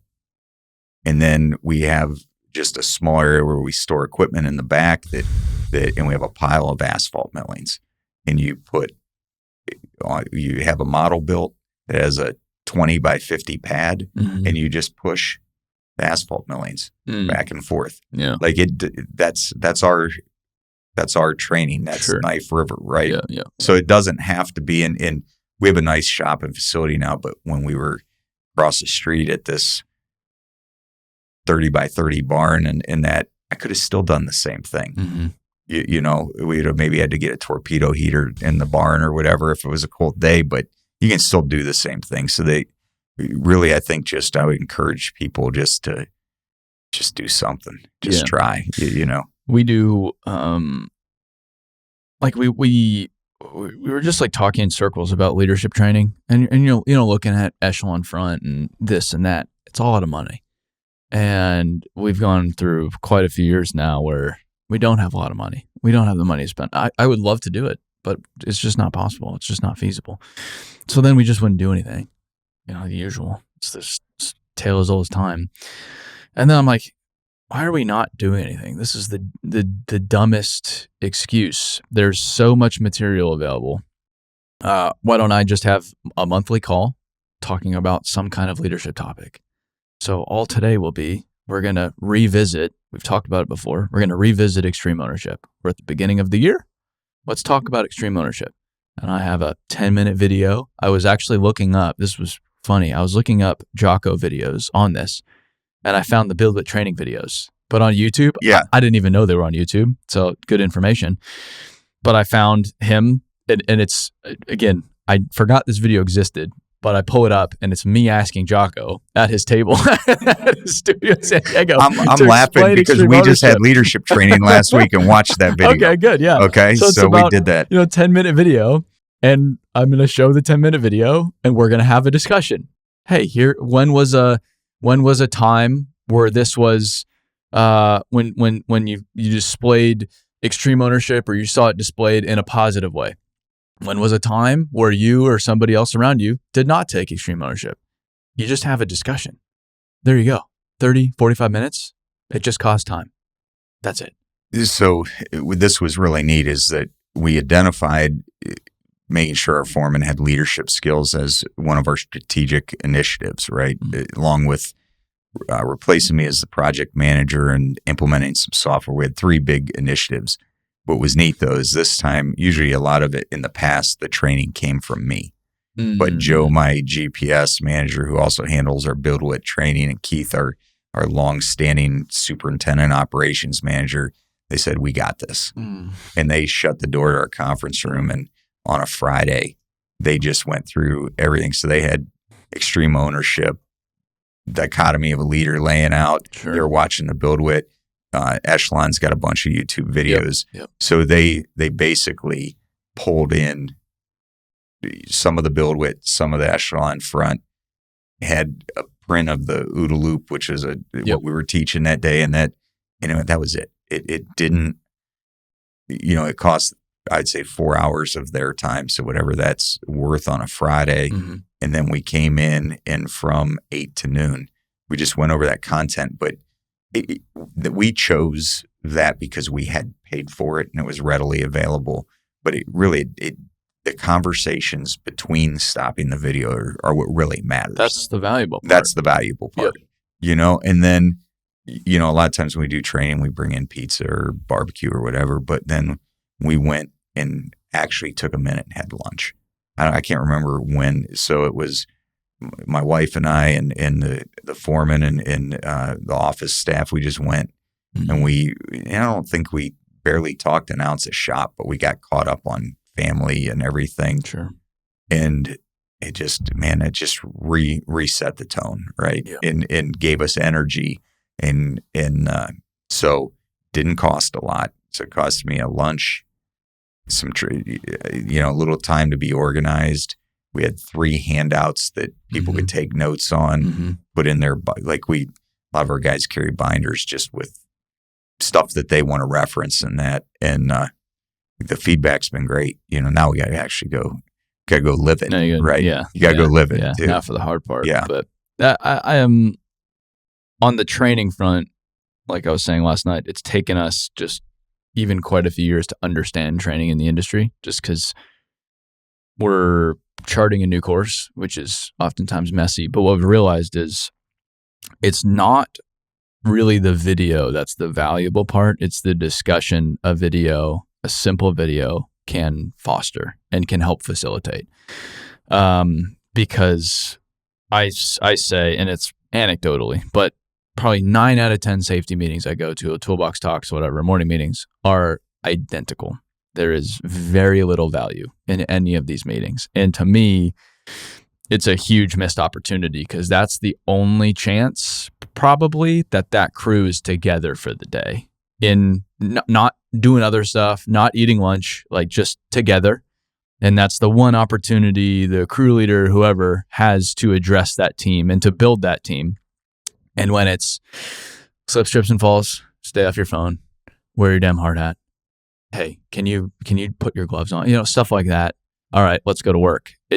There's just no value created there. But if you can show one video of Jocko talking about a simple topic and give that leader in the field a small tool to have a discussion with their people, 5 minutes, 10 minutes, 15 minutes, there's so much more value created. And then you do that. If you do that every day or even once a week, there are so many different opportunities for training and learning that would have never existed otherwise. And then if you take all that and you have humble people in your group that share, that's big. Yeah. That share their mistakes and aren't afraid that they're going to be reprimanded for it, that's when the magic happens, especially in safety. When you can take an abstract video of power lines and say, you remember, unfortunately, XYZ guy hit a wire 2 years ago. Sure. And we were very lucky that didn't harm or hurt anybody. And then that person stands up and says, yeah, I did that. Here are the 3 lessons I learned. Yep. That's when, so you do all those things you said, and then you have humble people that aren't afraid to own their crap. Yeah. So one of the things we teach is, if you make a mistake, raise your hand high. Sure. And we're going to own it and go on. I mean, I went out this Saturday. It was like 4 or 5. No, actually, I guess time flies. 5 years ago, we're doing a Dollar General downtown Akron. I think I'm going to put oomph on the crew and I'm going to run a piece of equipment, help. I'm going to sweep, do whatever. I had the best time right up until about 2:30, 3 o'clock. I backed into there had been houses there, so we had ripped down these houses. Yeah. The power company had disconnected the power, but had left the old rickety pole in. Sure. I went to load on a lowboy and I swung around and I knocked that pole down. It knocked it down and the wires laying across our lowboy in the middle of a road, shutting down traffic. Nice. And I'm the owner, right? Yeah. And they all looked at me like, how's he going to react? Yeah. And I was like, hey, listen, you got lucky. Like, I called Edison. I had a local number. They came right out within a half hour. I was like, guys, this is what we did wrong. Da, da, da. And then Monday morning, I had a team meeting and everybody heard the story. Mm-hmm. I was like, I did this. Yeah. So I preach safety, but I need you to know I make mistakes too. Yeah. Right? Like we do make mistakes, and I've been in the field, I've been in your seat, and I'm not proud of it, but you got to own those mistakes. And so what's the lesson? How did we respond to that? Because you could have run over to that if the wire was hot, tried to move the low boy and get hurt. So you have these real world examples. So it's unfortunate that you have those incidents, but you have to make those teaching and learning moments too. And those, despite what people say, those incidents are everywhere. Yeah. At every company, everywhere, every project, they're happening. And I found the fastest way to get people to share their mistakes is to share your mistakes. And I think that's probably the only way, I think, really, to get people to share. Yeah, you got to disarm them first. Yeah. Make sure they know it's safe to share those things. But that's such an effective tool to just first, hey, here's an example. Like, I'll do it today. Here's an example that I saw extreme ownership practice in a great way. Here's an example that I saw that I didn't take extreme ownership. And here's what happened as a result. That just opens the door wide open. Maybe not in that conversation if it's still a new thing, but that then signals to everybody else, oh, okay, all right, well, the boss did it. So that's we can't talk about it. And then, like, Randy and I just had this conversation. It's you can tell me all day long, every single day, watch out for power lines. Watch out for power lines. Watch out for power lines. And you can put some flags on the power lines, and you can put signs saying there's power lines here and this and that. They'll probably still get hit at some point. But if you have a story like that of somebody hitting a power line and here's what happened, I will never forget that. I will never forget that. I could tell you all of the terrifying safety stories that I've been told throughout the years and that are the reason why I'm safer and I'm watching this shit, because I've heard the horror stories. I haven't. It's not because of the safety training I've had. It's not because, well, here's the OSHA 30, here's the rules and regulations. It's and here's what you need to do. It's not. I mean, that's helpful. Like, you still need to know the laws and information, but it's the stuff that's gone terribly wrong. The people that have been buried in trenches, left and right, died, paralyzed, whatever it is, to know, cool, trench protection, extremely important. You don't have to tell me anymore. Like, you don't have to say trench protection is important. You just have to show me some guy that died in a trench. Noted. Won't do that.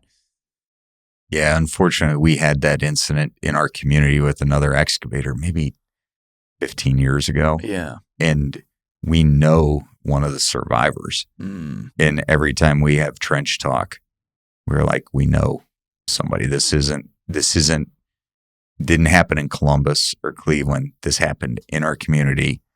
We happen to know those people. They're good people. And a lot of pain was caused by, in this instance, it'll just be a second. Just spotting something real quick, you know? And so I think that, I don't know, it's a tough industry, and you have to safety first, but it's got to be real. So like you referenced OSHA 30. I remember a couple years ago that I feel like that was a trend. Like every GC, especially the nationals, we went OSHA 30, went OSHA 10, all this stuff. That honestly, it's kind of backed off. People still put that on their websites and all that. Yeah. But I went to our safety company that we use, the third party, and I said, I like that, but I've sat in it, and it's about ladders and scaffolding, a lot of stuff that doesn't apply to us. None of our GCs are asking for it. So how do I actually keep my people safe? So we got somebody to come in, and we did skid steer training so that they could get a little card, even though it's not required. And like, I think it's every 3 years OSHA requires trench competent person. We do it, if not every year, at least every other year, because that's what's our biggest risk, right? Yeah. So don't do things just to check a box. Do things that truly keep people safe and keep it at the forefront. So, but we have to tell the stories. Like, if you just watch the videos and listen to the instructor, like, we need people to step up and tell their near misses, all those things, so that it's put a real name and face to it. Yeah. I mean, like, every rule, everything safety related has a story associated with it, because that's why the control or whatever applies, because there was something horrible that happened at some point. But that's part of my struggle with some safety programs, and even like some of the mental health talk too. I view it's the intentions are always good, but it's extremely hollow when it's all this messaging about how we need to talk about it.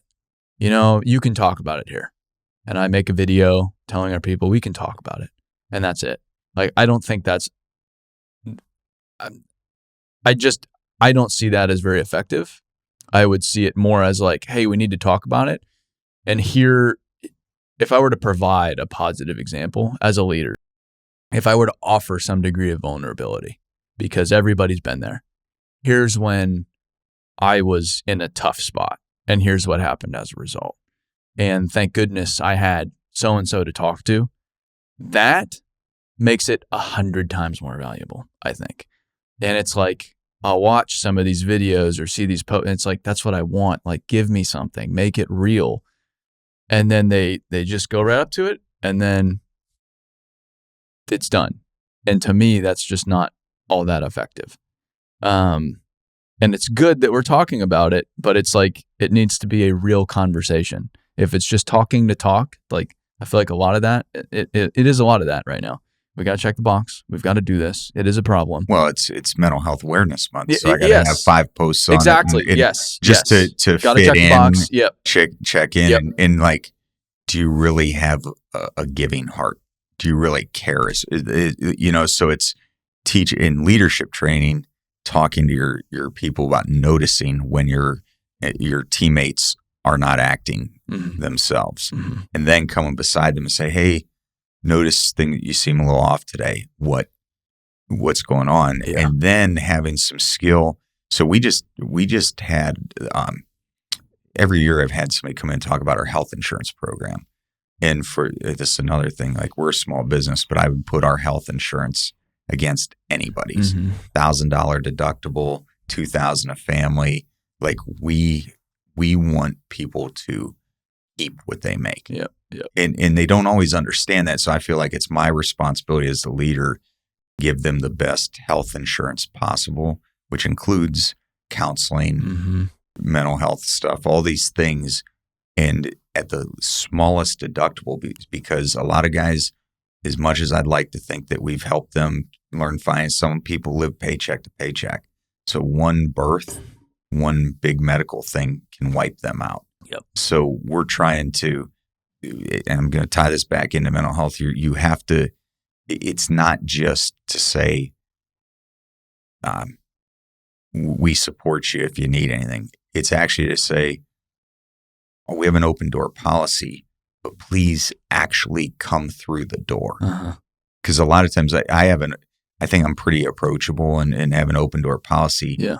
People still are afraid to come approach me sometimes. Well, yeah, because your name's on the company. Correct. It happens to me all the time too. Yeah. And they've had prior experiences that then, like, I don't want to go talk to the guy, or the guy's busy. Like, he doesn't care about me. And that's the worst thing they can do. But so now it's my responsibility to teach our operations guy to notice that. Then it's his, and take it down the line, but then to bring it together. So, like, we renewed our insurance, we switched insurance companies, and that's a whole, just part of being an owner is to stay on top of that stuff.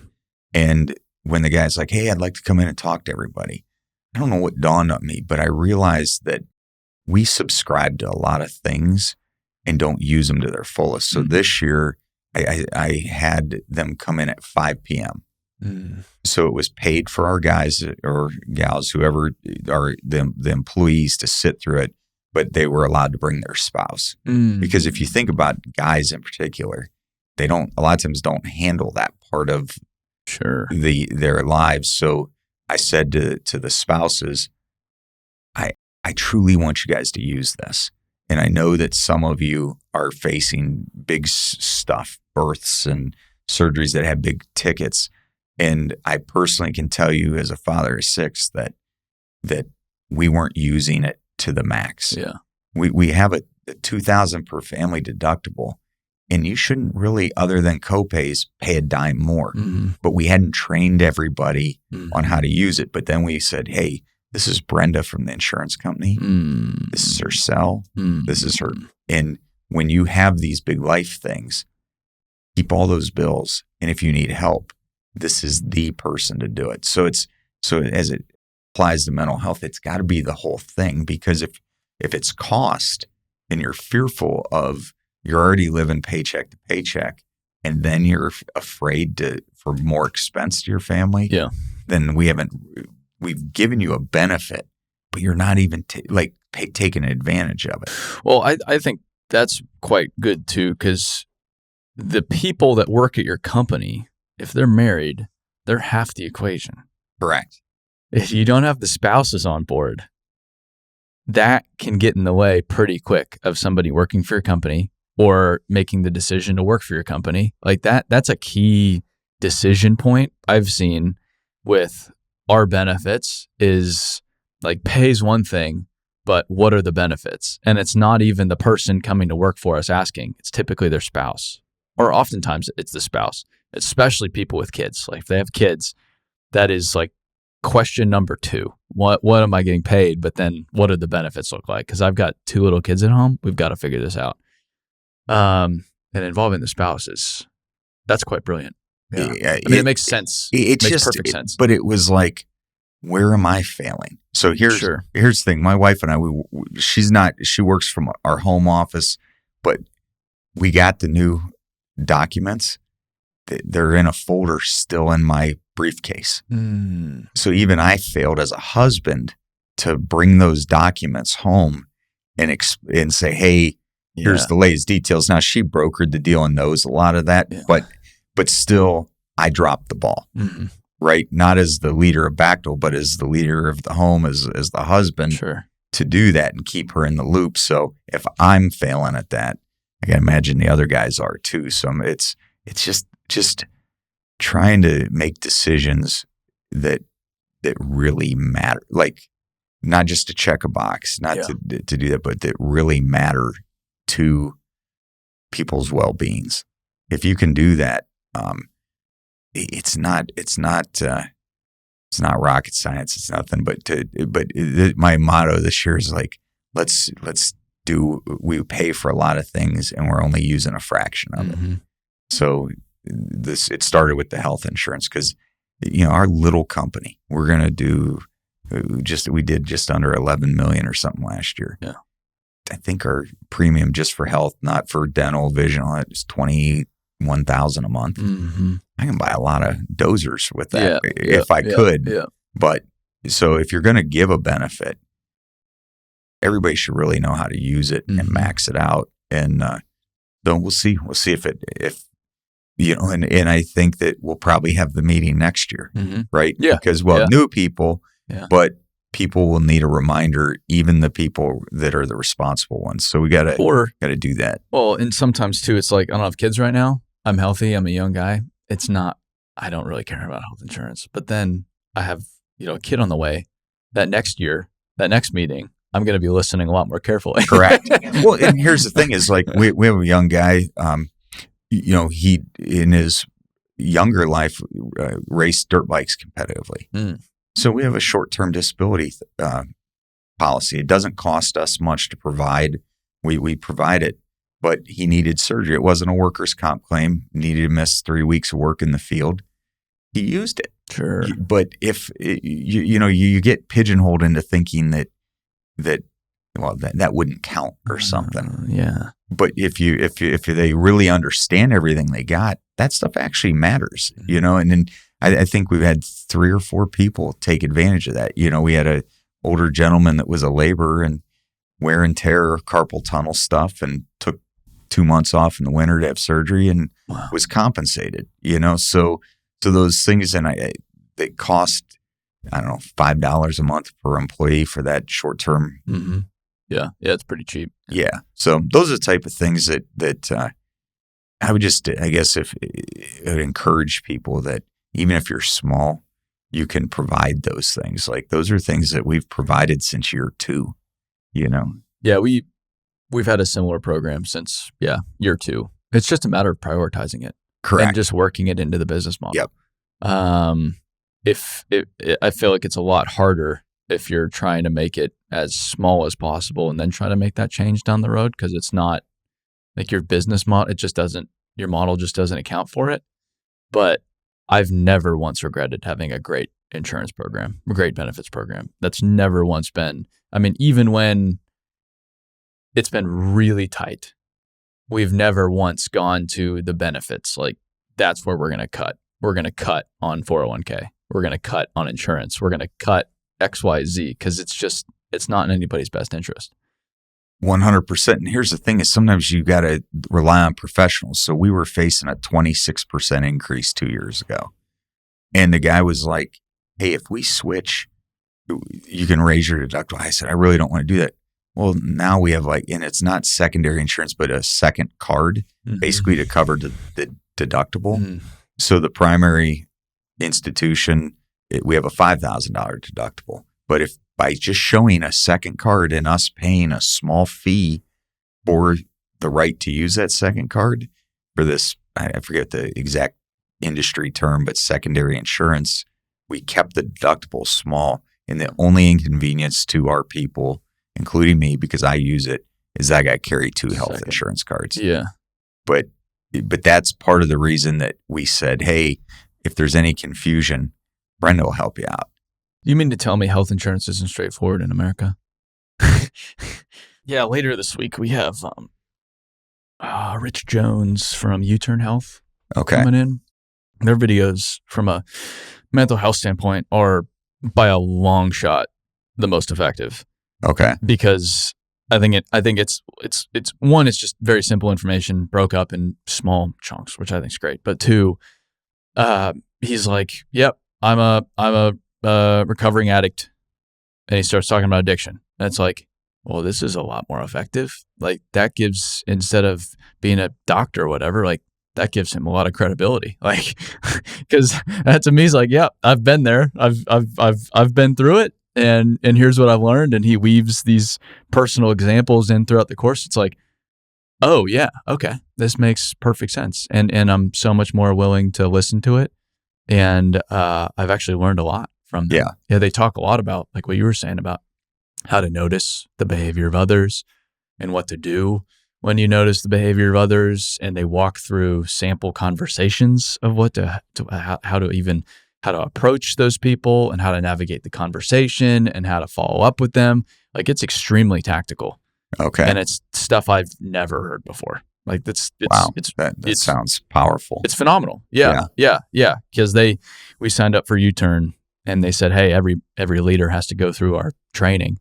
And it was actually one of the few enjoyable trainings I've gone through. Okay. Because it answered some of those questions. Like, all right, cool. 1, how do I notice? And they gave you some very practical tips. But then 2, cool, I notice. How do you even bring that up? And like, can you bring that up as an employer? And right. like the questions like that. Yeah. And it's really good stuff. And I sometimes I don't think about the things that we're supposed to say or not. I deploy if it was my kid, how would I want somebody to walk beside them or do that? And but it's good to know all that stuff because you can get into trouble. It's good to know because you I think like at a small company especially, lawsuits are very expensive, not just from a dollar standpoint, but just time and energy. It's like you just want to avoid all that trouble. But then I feel like it's ironic because if you're an employer that just does the right thing, your odds of being sued are very, very low. Like I feel like if you're kind of screwing people, you're more likely to get sued, is my theory on it. Yeah. Well, knock on some wood here, knock on wood, but it's like it's a gray area. Like you need to know what's permissible, but then at the same time, it's like I'm just gonna do the right thing here and hope that the outcome is right. And if the outcome's not right, I can still live with that because I did the right thing. Like I feel like doing the right thing is that wins. It wins every time. It's just best whether practice. It's the way you treat your people or the way you deal with one of your customers or vendors. If you treat them the way you want to be treated, I mean, that's the thing is that it's really not that complicated in the whole scheme of things. Treat people well, do what you say you're going to do. It's all the kind of cliche slogans and that you've heard, but if you can do it consistently, it generally speaking, it works out in the end. Well, and even like I think there's a misunderstanding with how contracts work too. My father was a lawyer, so I learned this early in business, like how a contract is all completely made up. Like I thought it had to be very specific and it was all rooted in the law and this and that. But no, every contract's negotiated, everything's made up, and like you can just draw lines through stuff. Like I don't like that paragraph. Just draw a bunch of lines through it. And then if they turn the draft around and they say the lines are good, the lines are good. It's like, we just got rid of that paragraph. Anyway, you know all this. Yeah. And it's like, a contract's good. You as a contractor especially, you need contracts. It's important. You got to protect yourself legally. But at the same time, all it really is just an agreement between two parties that I'm going to say I'm going to do what I'm going to do. And you can go back to the contract and go, if you're going to go prove your point, you can go back to the contract whenever you want, but it oftentimes doesn't at all solve the issue. And it's like, instead of just using the contract as a weapon, like I had this conversation, like, yes, we have to draft this agreement, but if it comes down to it, we're just going to have a discussion. Like, we won't ever use this. This is let's formally sign it. Let's never use this. And if there's conflict, let's have a discussion about it and resolve the conflict. It's that simple. All this is just to an established agreement between two parties, but you can so quickly go down the rabbit hole of like, well, the contract says this, so you better do that.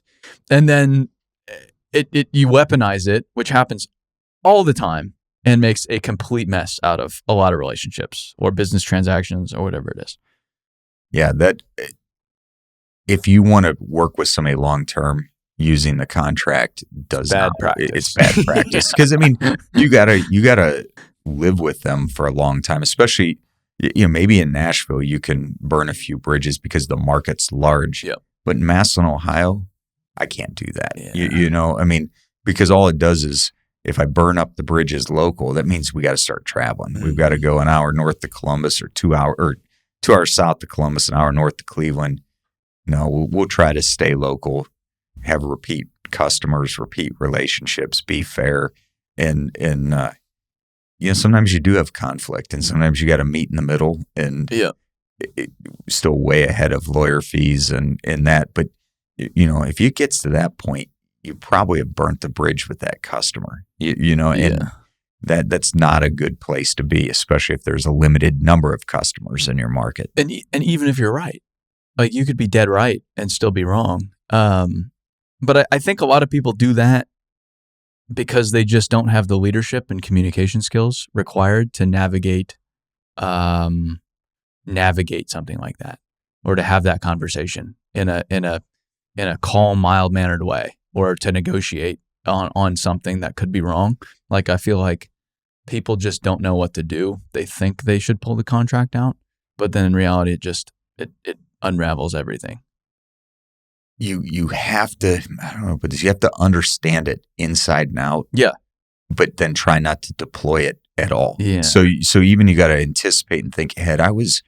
When I first started, I had some tough customers, guys that had reputations for being difficult to work with. And they were, but out of those tough relationships came like business 101. Sure. I learned that I had one guy that we did a ton of T&M invoicing for him. And he looked at every invoice that came through his company, even though he was building 60 condos a year or whatever. But he looked for round numbers. Mm-hmm. So, but it taught me the value of I need to be honest. And so he was difficult. And I could have took this approach like he's a jerk. I'm not. Sure. He's being picky. But then I was like, you know what? I'm going to put myself in his shoes. He's got, let's say he's got 30 units going and he's got 20 trades. If everybody puts an extra foot on everything, it adds up. Mm-hmm. So I actually used his stuff to teach my guys how to fill out paperwork and to be very accurate with it and not to round too much. And that negative with that guy, actually, I'm very grateful that he was that way because it shaped the way I bill to this day. Yeah. And knock on wood, have very few disputes. But he also was a difficult guy in that he would set aside some invoices every year because he wanted to wrestle about them. Mm. So he would, let's say at the time we were a small company, we were doing 300,000 a year with him. He would set aside 10 to 15,000, but he'd keep paying you, and you'd be busy. I'm one guy in a truck, 5 guys in a truck. Sure. And I'm like, I'm getting paid. It's good. And I get to the end of the year and be like, wait a minute. He jumped around here a little bit. Yeah. And he would have he would scrutiny meetings with you. And you'd be like, really? I've given my heart and soul to you this year. Like literally. But it made me better because I got to the point where like there was one year I was ready and he's already got the check made out, but he wanted to make me sweat. And he grabs a check from the table behind him and he goes, you won this year. But what has that done? Yeah. Now I teach my estimators. I teach my project managers, my people, you're going to be very accurate. You're going to be very prepared and we're going to be kind and people are going to like us, but I'm not going to lose either. Sure. Yeah. We're going to win with understanding of the contract. We're going to win with the attention to detail in our paperwork so that if we get called out, we can just be like, nope, boom, boom, boom. This is the date. This is the time. This was the weather. I had one guy that we were working on a school project and he wanted to dispute some change orders. And I typed up my response and his response was sheesh. He's like, and he paid the bill. But that it was out of this negative in these, I don't even call it negative, just working with the tougher guys that allowed us to grow. But I think it's, you and I were talking about this last night, is you can get caught up in the negative of a lot of things. So, but if you can always just keep like saying, yeah, that guy was tough, man, what are the lessons I learned from that? Yeah.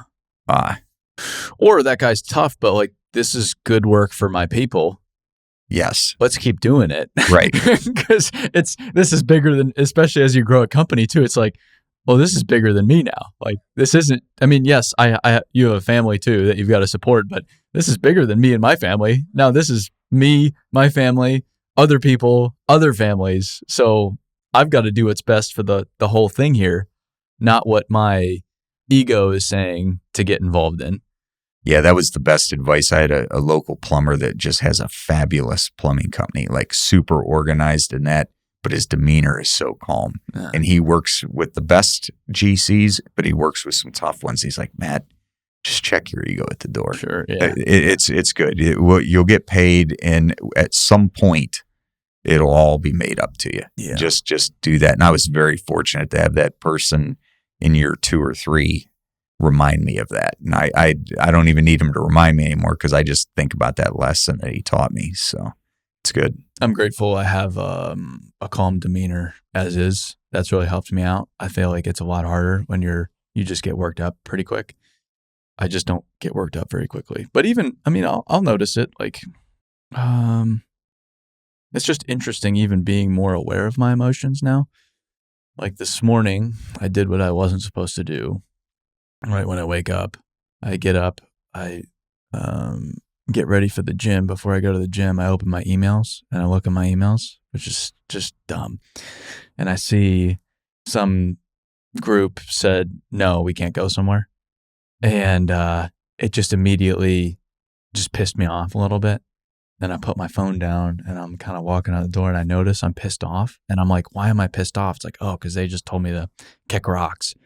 But it's like, why get pissed off? Like this isn't going to do me any favors whatsoever. And so chances are they're missing out. Well, yeah. But then this, later, once I'm chill, I respond to the email and I'm very gracious. Hey, if there's another opportunity, so on and so forth, here's what that could look like. But it is even nice to just have like a greater sense of awareness. Like, why am I wound up right now? Oh, it's this. Why did that wind me up? Okay. And you start to understand it a little bit better. And then you can, in theory, prevent it or just recognize it. Like even recognizing that I'm wound up, continuing a conversation right now, or engaging in a conversation right now, or sending this text message or email is not in my best interest. which is a very simple lesson that I think everybody that's young should learn at some point. and older too. And older. You know, and sometimes you know that, but practicing it's different. So you got to. I think that's a constant reminder is that you can win and lose. Well, and especially if it's in writing. Yeah. That's when you got to be really careful. Yeah. Be so thoughtful of what you put in writing. Because a lot of times you'll put something in writing, you look back on it a few months later, like, what a dummy. Yeah. Who wrote, why, like, this is so stupid. And something can come back and bite you in the ass pretty quick. Yeah, definitely. Yeah. Yeah. I don't know. It's a lot of life lessons in this business. That's for sure. Yeah. Yeah. Like if I ever have to go through a Senate confirmation hearing, oh boy. Oh no. You don't, but it is, someone joked about the other day. They're like, I write every email considering that somebody could be reading it to a jury at some point. It's funny you said that. That was my boss's theory when I worked for John Deere. He said the same thing. Yeah. I remember being 22 and he's like, there was another guy that's 22 also. He's like, boys, do you know what my job is? And we were like, well, you're the head of sales. No, it is risk mitigation. Sure. And so I that's funny that you said that one of my mentors said very similar thing. It's great advice. Or even like watching these Senate confirmation hearings, just how brutal it is. Yeah. Even it's just I've pictured myself like being on that, being up there with the little name card and the microphone, like, what could they ask me about? Would this be something they're going to ask me about? And if so, it's probably not something I should be doing. Like they're not asking you about all the great stuff you've done. they're trying to find whatever skeleton they can and bring it up in front of the world. Not that I'll be in a Senate confirmation hearing anytime soon, but it's a good thought exercise. Yeah, definitely. Yeah.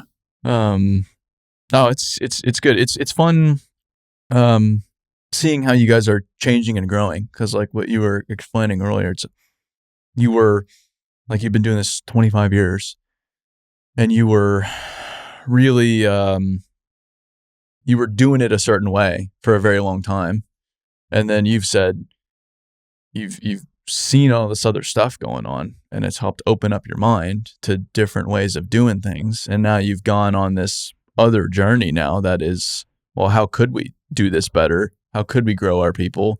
How could we work with our workforce is going to be younger.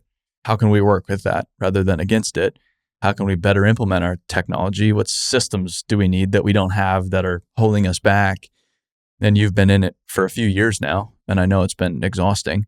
We've been in it a few years now. It's so exhausting because you're redoing all your systems and processes, and you're building all the foundational pieces. None of it's sexy. None of it's really bearing fruit at the moment, or even 6 months, 12 months later, but you still know it's the right thing to do.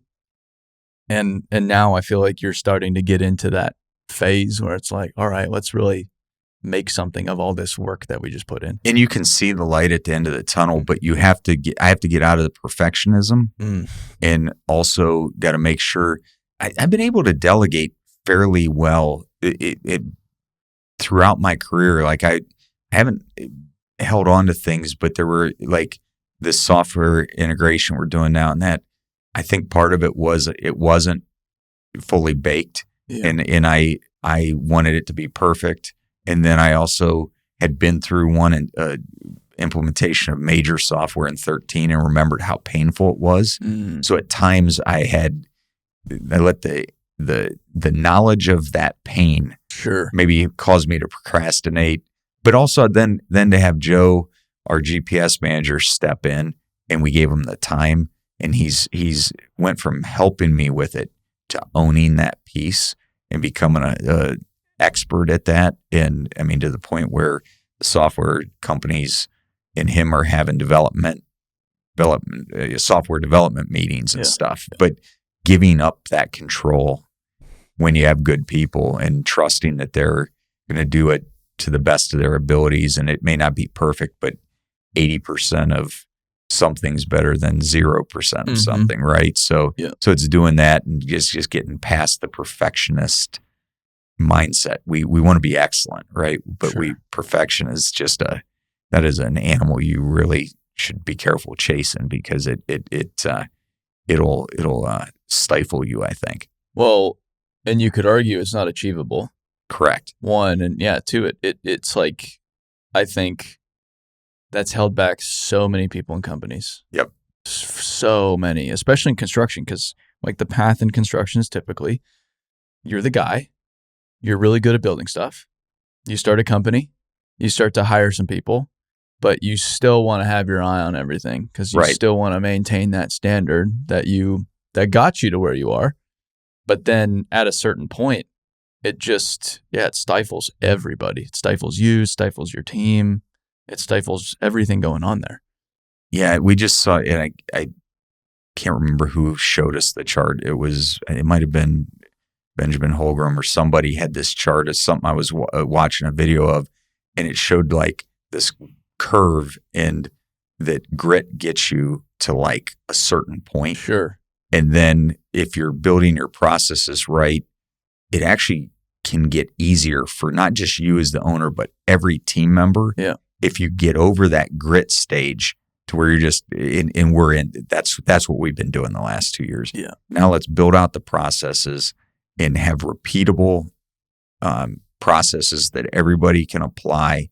And it's still going to be hard. You're still going to have to zig and zag. It's construction, but if we can get it to where it's more repeatable and predictable in a very unpredictable industry with weather and everything, delays, I think you can really achieve something special. Yeah. Yeah. Like one of my favorite analogies is like pirate to Navy. When you're starting out, you do have to just apply brute force with some things. You do just have to kick indoors. You do just have to raid other ships. Like you do have to play against certain rules, because you're at a significant disadvantage. And so you have to be unconventional. It's David and Goliath. You have to approach it in an unconventional nature because of your position. But that's also a position of strength to a certain point. And then you say you want to go work for the bigger general contractors. You can't, and not saying you guys were doing this, but like you can't have as much of a cowboy approach. You can't just be, and you can't be the guy. Like the world can't revolve around you, because you can't even accommodate a bigger project when you're the one, or you can, but you're just going to stress yourself out the whole time, or be working 80 hours a week or whatever it is. And then that's when that Navy mentality and process has to set in. I'm like, all right, we need some process here. We need some rules. And that's been hard for us, and why we've turned over quite a few people from the beginning was because we're just operating differently now. Like we can't be like that anymore. We can't be as willy-nilly. We can't do the stuff that got us here. Like the way I took pictures in the beginning, I can't do that now. That is so wildly, it wasn't illegal, but it was certainly a gray area.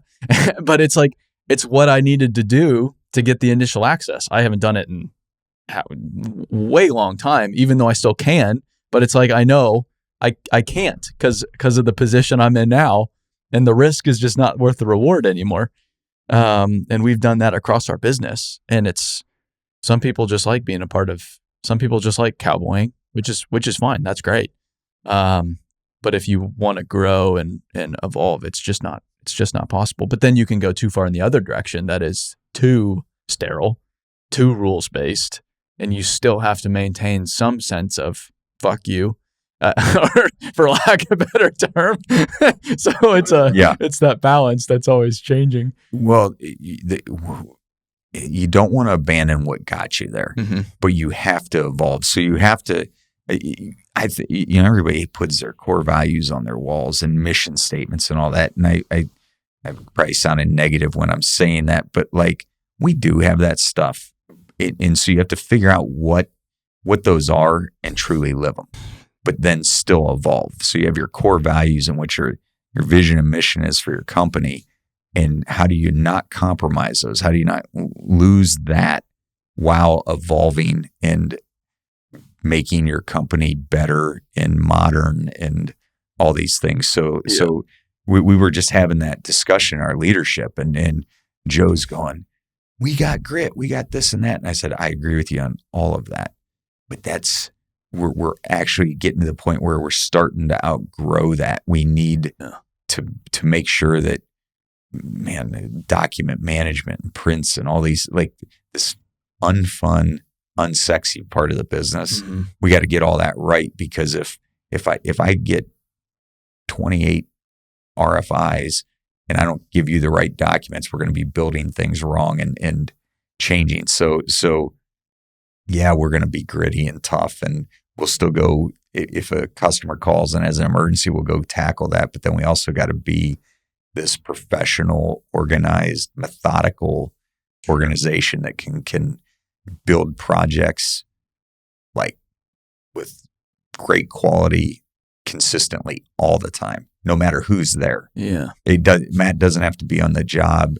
Keith doesn't have to be on the job. I think like one of the neatest examples is, I grew up around this local water department. My dad worked there. He's been retired 12 years now, but they're one of our bigger customers. And for the longest time, I got all the calls. Then Keith got the calls. And now Chris, our foreman's getting a lot of those calls.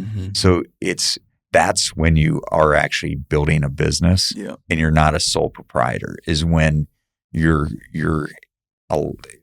training, then these people are doing so well that they're replacing you in these key relationships. Sure. And they've gained the trust of these people. So it's beyond you. And that's the fun part of this, is trying to see those people grow and giving those opportunities and just, but it's not easy. Well, and I think the number of phone calls someone gets is an indicator of that. That's not like the end all be all, but I do think it's an indicator. If their phone is just nonstop, maybe that's how they want to run their business, because you can run a company like that and you can actually build a pretty big company with it revolving around you. But that's not where most people want to be, because that's an exhausting position to be in. It's not sustainable, and the company won't live beyond you. No. That's the big thing. Yeah. I think that you got to understand is that we need the company to live beyond us, because as I'm aging, I need the younger workforce to stay. Yeah. But man, I committed to all these families. We have to build something that sustains beyond me and our older leadership team, because these people are counting on us to do that. Sure. So you got to build something that will stand the test of time and grow and get better, and hopefully there's somebody to take it over then. Well, and even if you want to go sell the company, it's only worth something really without you. Correct. Like that's, if you have to work yourself out of it to assign the maximum value to the organization. So even if that's the game plan, like you've got to get yourself removed, because that whatever that organization that's buying you is, they're going to want you out at some point. Right. Exactly. And that's the ultimate goal, right? Yeah. And here's the thing is, in my community, we've seen like the big CRH and that come in and buy like the bigger companies out, but there's very few 50 and under headcount, or even 100 and under, that unless there's another generation have a great succession plan. And I watched one paving company in our community. He'd grown it to 50 employees, $10 million. And I watched him as shops cross I can look out the window and see his shop. And this guy was amazing. He mentored and taught another generation. And now that generation is at 130 some employees. And I don't know what their dollar amount is. Sure. But so I've been using that gentleman's example of it can be done. It's either that or you end up having Richie or somebody Lions or somebody auction everything, right? Like there isn't much. So that's really, I've reached out to that gentleman and tried to get his advice and input. And it's really about, he was like, Matt, teach your people how to keep score so that they know if they're winning or losing, and then mentor them on leadership and management, and then give them the runway to go do it. And it's a damn shame when a company just goes up for auction. Yeah. And I think that's, it's just going to continue happening across the board. But I've worked at companies that at a certain point, no succession plan, just wind it down, sell it all. And some of them, they'll ensure everybody has a job within that market, but it's just like, man, all of that, like the legacy of that company and that team, like everything just kind of blood, sweat, and tears of a lot of people trying to build something great, just gone. Yeah, and not that it's completely gone. You still have the projects you've built over the years, but it is amazing to just see these companies just completely disappear. All of that collective time and energy put into this one thing that just dies and a few weeks later is largely forgotten about, which is also humbling. It's like, that could be me, that could be you, that could be any one of us doing this. And if you don't, we're trying to build something that sustains beyond us because it puts everybody at risk if I don't. Yes. Right? Like there's greater risk in not growing than there is in growing. That's where we're at. Yeah. If you do it, in my opinion, methodically and with thought. And even when you do it methodically and with thought, you can make mistakes and you have to go, oh crap, I got to get back. I got to get the ship back on track. Yep. But if you got the good foundation, you can weather those little veer offs and you get people back on track. Well, I think it's just the responsible thing to do too, because like we were talking about, it just takes one thing to go horribly wrong and to, God forbid, knock you out or something like that. And if something horribly wrong happens to you, allowing that to endanger the well-being of all the people that have been entrusted to you is largely irresponsible. And so I've always viewed it as, my responsibility to if I were to go, I should be able to go at any moment, and this thing should be able to continue going. That's my goal. And having that in the back of my head's been very helpful and quite sobering, actually, to continuously think like, I could go at any moment. I want to make sure this thing's good to go. I don't want and there's going to be parts of it where it is very dependent upon me. It's very dependent upon me in some categories, but in other categories, it's not at all anymore. And that's why I can go around the world or do this kind of stuff, because I'm not getting a million phone calls about the business. There's other people, there's other great people, brilliant team, taking care of the shit so that I can have these conversations, so I can travel around the United States, around the world, do what I do, which then makes their jobs easier. Right. On and on it goes. Yep. Yeah, it just perpetuates. Yeah. But it's it's fun. It super is fun. It's fun, but I say that, but it is it's fun terrible and exhausting. Yeah, it's exhausting and fun and all at the same time, but I wouldn't have it any other way. I mean, what else would I be doing? Sure. Yeah. It's good. So well, I appreciate you coming back. Yeah. Thanks for having me. Yeah. Yeah.